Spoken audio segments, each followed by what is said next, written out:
هره ګړۍ د افغانستان له ګوټ ګوټ څخه تازه او کره خبرونه وڅارئ. له امنیتي او سیاسي بدلون نیولې تر ټولنیزو، کلتوري او اقتصادي مسایلو پورې موږ یې بې پرې او متوازن تر تاسو رسوو. هره ګړۍ له کندوز راډیو څخه.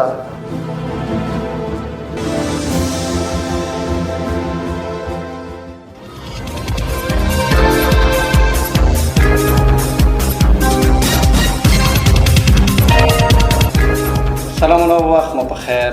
پام راوړم د کندوز راډیو د دې ساعت مهم او وروستۍ خبرونو ته. نن شنبه د چنګاښ 28مه نیټه ده چې د 2025 کال د جولای له 19مې نیټې سره سمون لري. روانه خبري ګړۍ درته زه عبدالجلیل احساس وړاندې کوم. خو په پیل کې هم د څو مهمو خبرونو سرټکي.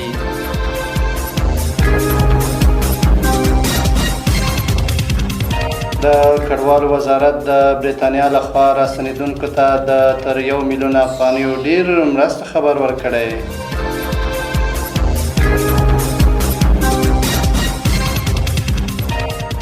حنفي وایي د بغلان خلکو ستونزې به پر وخت رسېدنه کوو.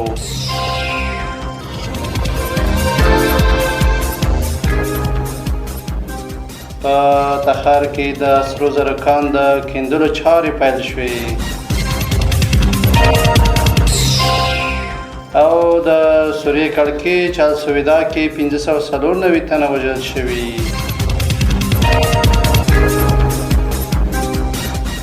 اوس هم بشپړ خبرونه.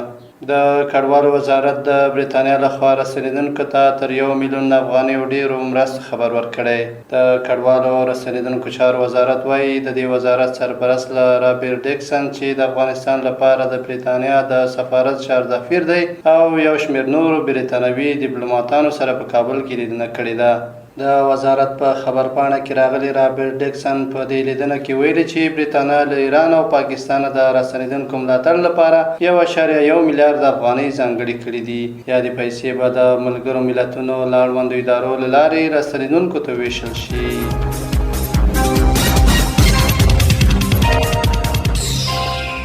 حنفي وایي د بغلان خلکو ستونزو ته پر وخت رسېدنه کوو.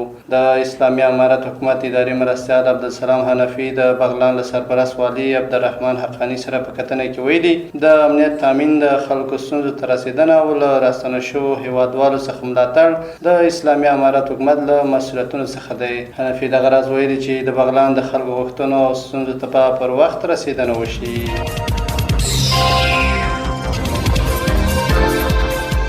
په تخار کې د سرو زرو کان د کیندلو چارې پیل شوې.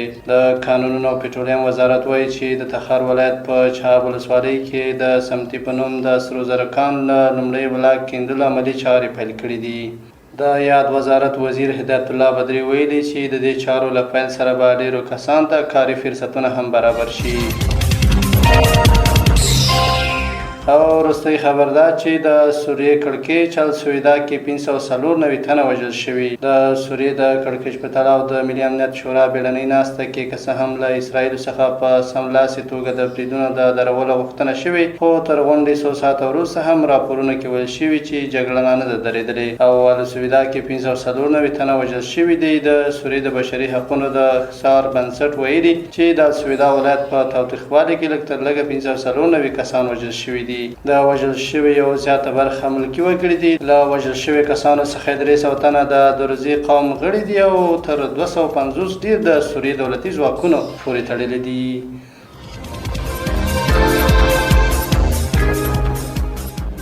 دا د دې مهال مهم او وروستي خبرونه. تر بیا ښه وختونه لوی الله ومل.